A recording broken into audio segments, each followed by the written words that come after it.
কে casino হেসে নেও এ দুদিন বইত নয়। কে ক্যাসিনো হেসে নেও এ দুদিন বইত নয়। এটা গতকাল ইস্টবেঙ্গলের যে বড় ম্যাচটা গেল সেটা সংক্রান্ত কিছু ছোট ছোট বিষয় নিয়ে আলোচনা করব। প্রথমেই বলি, একটা জিনিস দেখে বেশ ভালো লাগলো যে গতকাল আমি দেখলাম যে সিপিএমের যে নেত্রী আছে দীপশিতা ধর, সে দেখলাম বড় ম্যাচটা দেখতে গিয়েছিল এবং তারপর একটা সোশ্যাল মিডিয়ায় পোস্ট করেছে যে বড় ম্যাচ লাল হলুদ। তা দেখুন, আহ, আমাদের মধ্যে আমাদের ইস্টবেঙ্গল মোহনবাগান সুপার জায়েন্ট এগুলো তো একটা কমিউনিটি ক্লাব। তো কমিউনিটি প্রত্যেকটা মানুষই কম বেশি কেউ ইস্টবেঙ্গলের ফ্যান, কেউ মোহনবাগানের ফ্যান, কেউ মোহামেডানের ফ্যান। এবং যার যার পেশা থাক, কেউ ধরুন একদম রাজনৈতিক নেতা, কেউ ধরুন পুলিশ, কেউ ধরুন চোর, বিভিন্ন শ্রেণীর মানুষ থাকে একটা কমিউনিটিতে, যে কোনো কমিউনিটিতে। তো তারা প্রত্যেকেই কিন্তু কেউ না কেউ কোনো একটা ক্লাবের ফ্যান। তো আমার দেখে খারাপ লাগতো যে যেহেতু ধরুন পশ্চিমবঙ্গ সরকার, যে রাজ্য সরকার, তারা ইস্টবেঙ্গল ক্লাব বা ধরুন মোহামেডান বা আরও অনেক ক্লাবকে প্যাট্রোনাইজ করে বা পৃষ্ঠপোষকতা করে, সুপার জায়েন্টকে করতে পারে না। কেননা সুপার জায়েন্টের যারা মালিক আছে তারা একটুখানি যে কেন্দ্রে যে সরকারটা ছিল, যে প্রধান রাজনৈতিক দল, তাদের একটু বেশি ঘেঁষা। সাধারণত কী হয়, যে কোনো ব্যবসায়ী মোটামুটি সমস্ত রাজনৈতিক নেতার সাথে সুসম্পর্ক বজায় রাখে। যেমন ধরুন এখন এই মুহূর্তে যে একটা গত 1 বছর ধরে একটা বিয়ে হচ্ছিল, যার একটা মধুরেণ সমপায়েত ঘটল, গতকালই বোধহয় হলো, গতকাল না 1-2 দিন আগে। সেখানে দেখবেন সমস্ত তাবৎ রাজনৈতিক পার্টি, সমস্ত বড় বড় নেতারাই সেখানে উপস্থিত। সাধারণত এরকমই হয়, মানে বিজনেসম্যানরা কারো হয় না, ঠিক আছে। কিন্তু এই সুপার জায়েন্টের যে মালিক, সে ভারী অদ্ভুত ব্যক্তি। আমি দেখেছিলাম কিছুদিন আগে যখন একটা অনুষ্ঠান হচ্ছিল স্পেনে, যে রাজ্য সরকার গিয়েছিল সেখানে, সেখানে উনিও গিয়েছিলেন। তো উনি মঞ্চে দাঁড়িয়ে খোলাখুলিভাবে আগের যে রাজনৈতিক দল পশ্চিমবঙ্গের ইসেতে ছিল, তাকতে ছিল বা ক্ষমতায় ছিল, তাদের গালমন্দ করলেন, একদম সরাসরি করলেন। এটা বেশ অদ্ভুত লাগলো। কেননা ওনার যে এত প্রতিপত্তি, সেটা কিন্তু ওই পার্টির ক্ষমতা থাকাকালীন যে একটা বিশাল বড় একটা ইলেকট্রিক কোম্পানিকে বেছে দেওয়া হয়েছিল, তাকে কেন্দ্র করেই, ঠিক আছে। কিন্তু উনি এইভাবে দেখলাম খুব খোলাখুলি নিন্দে করলেন এবং মানে সে পার্টির নাম ধরে নিন্দে করলেন, যেটা সাধারণত হয় না। মানে আমরা ধরুন কারো নিন্দে করতে হলো সাধারণত খোলাখুলি বা ওপেনলি কোনো পার্টির নাম নিই না, অন্তত রাজনৈতিক নেতা ব্যবসাদাররা নেয় না, কিন্তু ইনি নিয়েছিলেন ওরকম।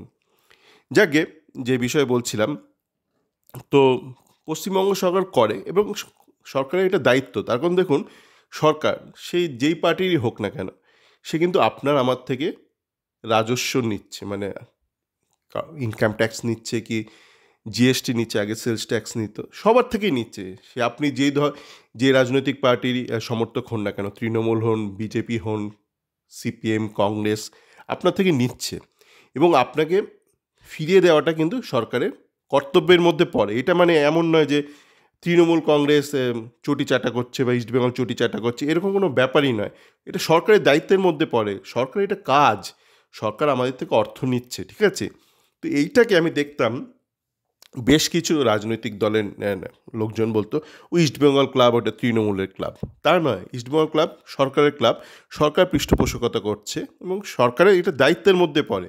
তো দেখে ভালো লাগলো যে দীপশিতা ধর কালকে সল্টলেক স্টেডিয়ামে গিয়েছিল এবং দেখলাম নিতুর সঙ্গে একটা ছবি বেরিয়েছে এক্সট্রা টাইমে, দেখে ভালো লাগলো। আশা করি সমস্ত রাজনৈতিক দলের নেতারা, সে যে কোনো দলেরই নেতা হন না কেন আপনি, সে আপনি কংগ্রেস হোক, আপনি বিজেপি হন, আপনি যদি ইস্টবেঙ্গলের ফ্যান হন তো অবশ্যই যান। দেখুন, এটা দুদিনের জীবন, হ্যাঁ। এই সব সময় রাজনীতি করবেন না, মানে 24 ঘন্টার রাজনীতিতে থাকার তো কোনো দরকার নেই। আপনি কি ধরুন ধরুন আপনি সিনেমা দেখতে ভালোবাসেন, তা আপনি কি সিনেমা দেখা বন্ধ করে দেবেন? ধরুন আপনি বিজেপির সমর্থক, একটা দেবের একটা পাগলু সিনেমা, ধরুন আপনার যদি দেবের সিনেমা ভালো লাগে, দেব যেহেতু তৃণমূলের থেকে দাঁড়িয়েছে, তা সিনেমা দেখা বন্ধ করে দেবেন? এই সব ব্যাপারে রাজনীতি গোলাবেন না। তাও দেবের ব্যাপারটা মানা যায়, ধরুন ওটা একটা ইন্ডিভিজুয়াল, কিন্তু এটা তো সরকারের ব্যাপার, আর সরকারের তো দায়িত্বের মধ্যে পড়ে। আপনি যে রাস্তা দিয়ে গাড়ি চালান, সেই গাড়িটা হয়তো রাজ্য সরকার মেনটেন করছে। আপনি কি বলবেন, না আমি তো তৃণমূলের সমর্থক নই, আমি এই রাস্তা দিয়ে গাড়ি চালাবো না? আপনি কি বলবেন, বা এই হসপিটালটা পিজি হসপিটাল রাজ্য সরকারের তত্ত্বাবধানে, তো আমি এই পিজি হসপিটালে যাব না? তো দেখে ভালো লাগলো, এই বিষয়টা খুবই ভালো লাগলো। এবার বলি, কালকে একটা ঝামেলা হয়েছে দেখলাম। আমার একটা বন্ধু, মানে বন্ধু মানে আমার থেকে অনেকটা জুনিয়র, ভালো চাকরি করে, বারংবার চাকরি বদল করে এবং মাইনে প্রচুর বাড়িয়ে নিয়েছে, কলকাতায় থাকে। তো কালকে গিয়েছিল খেলা দেখতে মাঠে। তাই বলেছেন, তুই আমাকে কিছু ছবি পাঠাস, ভিডিও পাঠাস। তো পাঠাচ্ছিল খেলা চলাকালীন। তো সেরকম ইউনিক না হলে আমি শেয়ার করি না আমার টুইটার ফোরামে। মানে একদম ইউনিক কিছু, মজার কিছু হতে হবে, বা সেখান থেকে কিছু একটা প্রাপ্তির একটা সম্ভাবনা থাকতে হবে, তবেই আমি এটা শেয়ার করি। তো দেখছিলাম, তো শেষে ছবি পাঠাচ্ছে, ভিডিও পাঠাচ্ছে, ছোট ছোট ওই যে সাবওয়ে রয়েছে, মানে মেট্রোয় ওঠার, কাদাপাড়ার ওখানে। তো সেখানে ছবি পাঠাচ্ছে, দেখছি মানে একদম কাছে কাছে খিস্তি দিচ্ছে। ইস্ট বেঙ্গল কিছু ফ্যান গ্রুপ আছে, জানেন তো, যে বিভিন্ন এসব ফ্যান গ্রুপ আছে, কাঁচা কাঁচা খিস্তি দিচ্ছে। মোহনবাগানের মা বাবা বোন তুলে খিস্তি দিচ্ছে। আমি বলে, তো খিস্তি খেউর, মানে এগুলো তো আমার পক্ষে শেয়ার করা সম্ভব নয়।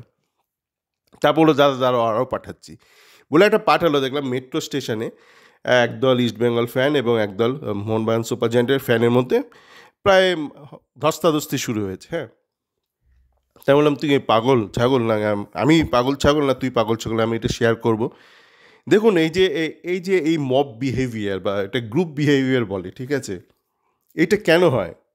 এখন সল্টলেক স্টেডিয়ামে কত ধরে? এখন ধরুন 66,000 ধরে, ঠিক আছে?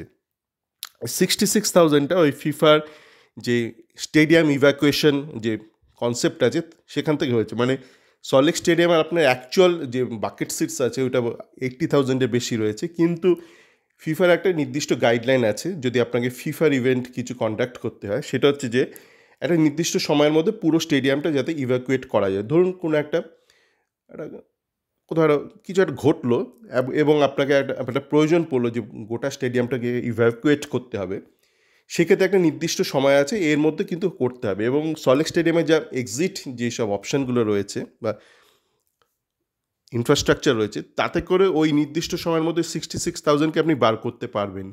সেই জন্য ম্যাক্সিমাম 66,000 টিকিট বিক্রি করে। কিন্তু এটা কিন্তু ফিফার নিয়ম, মানে এমন নয় যে আপনি কিন্তু কলকাতা ফুটবল লিগে চাইলে 80,000 এরকম করতেই পারেন, কিন্তু অদ্ভুত কারণে সব খেলাতে এই ফিফার নিয়মটা মেনে চলে এরা, ঠিক আছে? না, চলতেই পারে, তার একাধিক কারণ আছে। মানে যদি ধরুন কোনো দুর্ঘটনা ঘটলো, তাহলে হয়তো ফিফা ব্ল্যাকলিস্ট করতে পারে সল্টলেক স্টেডিয়ামকে। মানে নন ফিফা ইভেন্টও যদি ঘটে, ধরুন কলকাতা ফুটবলে গিয়ে 80,000 রাখলো এবং কোনো একটা ঘটনা ঘটলো, স্ট্যাম্পেড ট্যাম্পেড কিছু হলো, তখন কিন্তু ফিফা আপনাকে ব্ল্যাকলিস্ট করতে পারে, বলবে তুমি কেন more than the FIFA exit capacity allow করেছিলে, যদিও ওটা নন ফিফা ইভেন্ট, হয়তো সেই ভয়ে রাজ্য সরকার থেকে সেটা করে।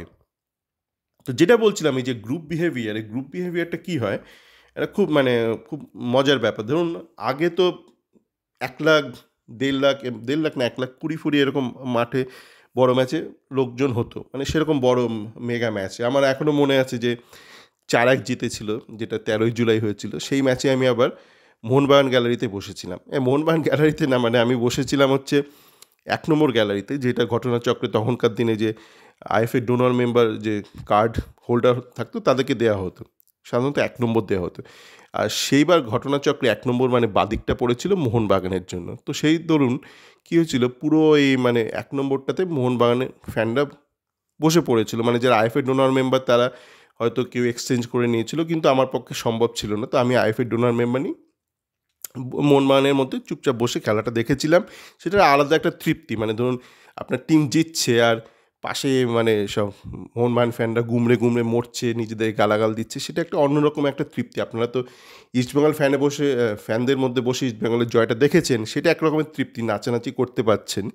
কিন্তু চারিদিকে মরাকান্না, আপনার প্রতিপক্ষের মরাকান্না, তার মধ্যে আপনি চুপচাপ বসে লোকের মরাকান্না উপভোগ করছেন, সেটারও কিন্তু একটা আলাদা একটা তৃপ্তি আছে। তো যাক গে, সেই তৃপ্তিটা আমার গ্রহণ করা হয়েছিল, মানে সেই 4-1 ম্যাচে।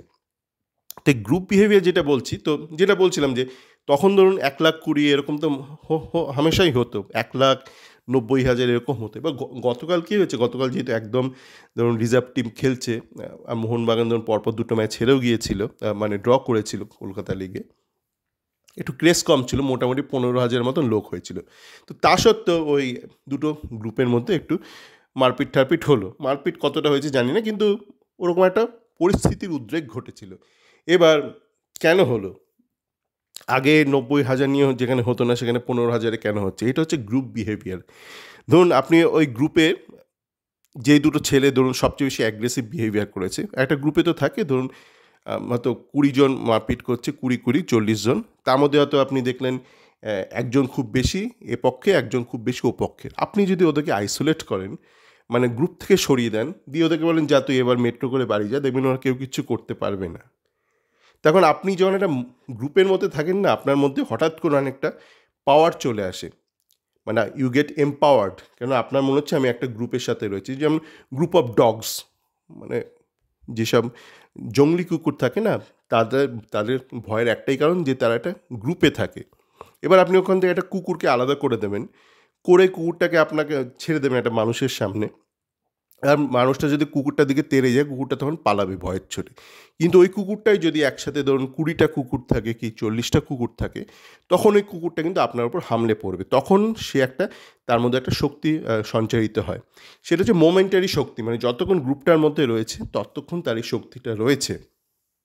এবার ঘটনা হচ্ছে যে এটা ভালো না মন্দ, দেখুন গ্রুপ দিয়ে আপনি অনেক কিছু করতে পারেন, মানে আপনার একক ক্ষমতায় না থাকলেও আপনি যখন একটা গ্রুপে থাকেন তখন আপনি অনেক কিছু প্রতিবাদ করতে পারেন, মারপিট করতে পারেন। কিন্তু তার একটা সমস্যা হচ্ছে আপনার যে ব্যক্তিসত্তা সেটা হারিয়ে যায় গ্রুপের মধ্যে থাকলে। ধরুন আপনি গ্রুপে রয়েছেন, একটা গ্রুপ অফ 50, ধরুন 49 জন মনে করছে বিষ্ণু দারুণ প্লেয়ার, আর একজন মনে করছে বিষ্ণু ভালো প্লেয়ার নয়। তো যে একজন রয়েছে আউট অফ 50, সে কিন্তু কিছু বলতে ভয় পাবে, কেননা তাহলে বাকি 49 like a group of wild dogs তার উপর হামলে পড়বে। ঠিক আছে, একটা মানে জঙ্গলি কুকুরের মতন তার উপর হামলে পড়বে আর তাকে গ্রুপ থেকে বার করে দেবে। তো সেই গ্রুপে থাকার একটা যে ইচ্ছেটা রয়েছে, সেই ইচ্ছের জন্য সে তার ব্যক্তিসত্তাটাকে, সে তার যে ব্যক্তি ভাবনা সেটাকে দমিয়ে রাখবে।